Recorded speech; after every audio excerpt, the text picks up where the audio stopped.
Assalamualaikum warahmatullahi wabarakatuh. Waalaikumsalam. Mari kita mulai. Ada pertanyaan dari brosur? Pertanyaan dari brosur halaman 7 masuk ke 8.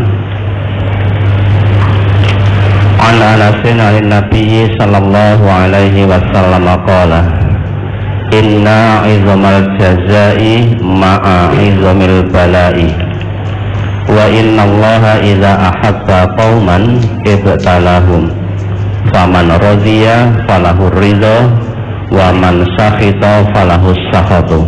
Rawahu Tirmidzi. Dari Anas, dari Nabi sallallahu alaihi wasallam, beliau bersabda, sesungguhnya besarnya balasan itu tergantung besarnya cobaan, dan sesungguhnya Allah apabila mencintai suatu kaum, maka Allah memberikan cobaan kepada mereka. Barang siapa yang ridho, maka dia mendapatkan keridhaan Allah, dan barang siapa yang menggerutu, yakni tidak ridho, maka dia mendapatkan murka Allah.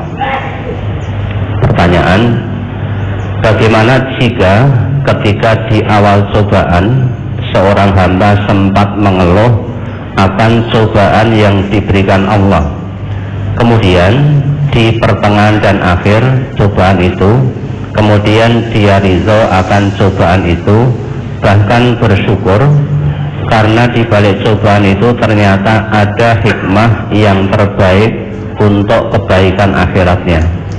Apakah seorang hamba ini termasuk yang mendapatkan murka dari Allah? Di awalnya menggerutu, jadi menyalahkan Allah karena telah diuji, dicoba dengan hal-hal yang tidak menyenangkan.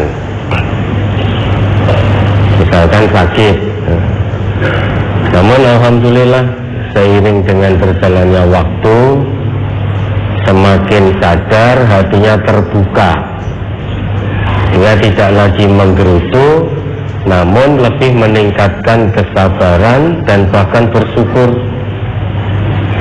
karena dengan sakit itu akan digugurkan dosa-dosanya oleh Allah.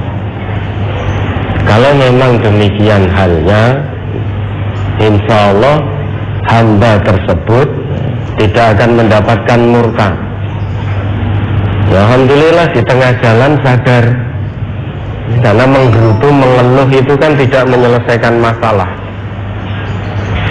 Coba kalau bapak ibu misalkan diuji dengan sakit, tiba-tiba mengeluh, apa kira-kira sakitnya langsung sembuh? Kan tidak, malah justru mungkin semakin sakit. Tapi beda dengan menerima keadaan itu, fisiknya boleh sakit, tidak apa-apa, namun hatinya tetap sehat, lesannya tetap sehat, terbasahi dengan kalimat-kalimat thayyibah, hatinya terus bertaut kepada Allah. Nah, kita sebagai hamba Allah ini sampai kapanpun akan diuji. Kalau menyatakan diri beriman pada Allah, kalau tidak ingin diuji, pengennya diujo, maka jangan beriman kepada Allah. Orang yang tidak beriman kepada Allah itu akan diujo di dunia ini. Namun setelah itu siksaan Allah akan datang tiba-tiba. Di akhirat tidak mendapat bagian, bagiannya ya hanya di dunia. Bukankah Nabi kita juga bersabda, wa ma yazalul bala'u fil mu'mini wal mu'minah bi nafsihi wa waladihi wa malihi hatta yalqallah wa ma alaihi khati'ah.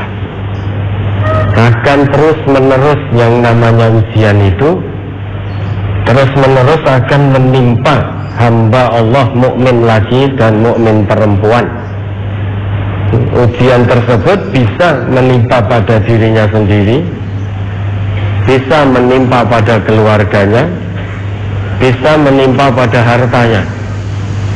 Jadi apapun yang menjadi kecintaan hamba Allah yang beriman, baik dirinya, keluarganya, harta bendanya, itu akan terus mendapatkan ujian dari Allah sampai nanti bertemu Allah dengan tidak membawa kesalahan, tidak membawa dosa.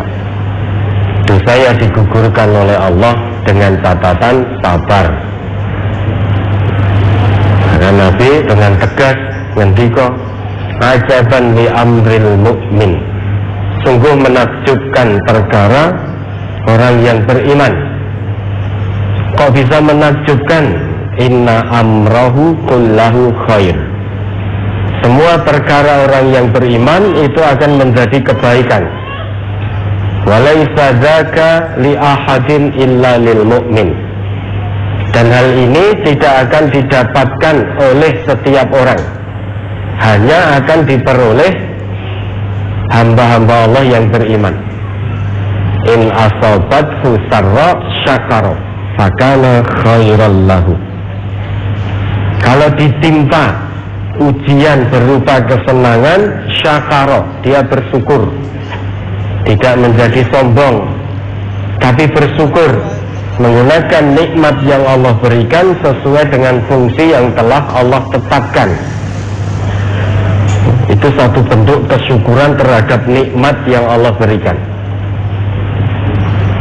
Apapun nikmat dari Allah, gunakan sesuai dengan fungsi yang telah Allah tetapkan. Nikmat lisan, fungsinya untuk berbicara yang baik-baik. Nikmat penglihatan untuk melihat yang baik-baik. Itu bentuk kesyukuran atas karunia, atas nikmat yang Allah berikan. Sehingga tidak hanya cukup alhamdulillah. Kalau hanya sebatas alhamdulillah, itu mudah, semuanya bisa mengucapkan. Bahkan diberi nikmat kesehatan, selain mengucap alhamdulillah, gunakan nikmat sehat itu sesuai dengan fungsi yang Allah tetapkan.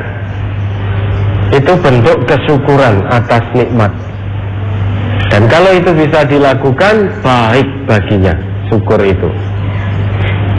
Kemudian wa inna sobathu dharra sabara. Jika ditimpa ujian-ujian yang tidak menyenangkan, penderitaan dan lain sebagainya, tidak ada cara lain kecuali bersabar. Bersabar tanpa batas tentunya, tidak menggerutu. Jadi diterima ujian yang tidak menyenangkan, itu terima dulu dengan penuh keikhlasan. Setelah menerimanya, kemudian respon ujian itu dengan melakukan ikhtiar-ikhtiar insani dan ilahi. Setelah merespon, jalankan apa yang menjadi ketentuan Allah dan Rasul. Bagaimana seharusnya sikap seorang mukmin dalam menjalani ujian, menjalani cobaan yang menurut manusia itu menyengsarakan. Nah, tentunya ada cara dari Allah, dari Nabi. Maka sabar, tidak menggerutu, tetap husnudzon kepada Allah dan bersyukur. Karena di balik ujian itu ternyata Allah hendak angkat derajatnya tinggi-tinggi. Allah hendak gugurkan dosa-dosanya. Nah, insya Allah yang bertanya tadi ya, tidak termasuk yang mendapatkan murka dari Allah, karena sadar. Seiring dengan berjalannya waktu menjadi sadar, mohon ampun pada Allah, dan bisa bersyukur dengan ujian yang menimpa dirinya. Ya, ada lagi.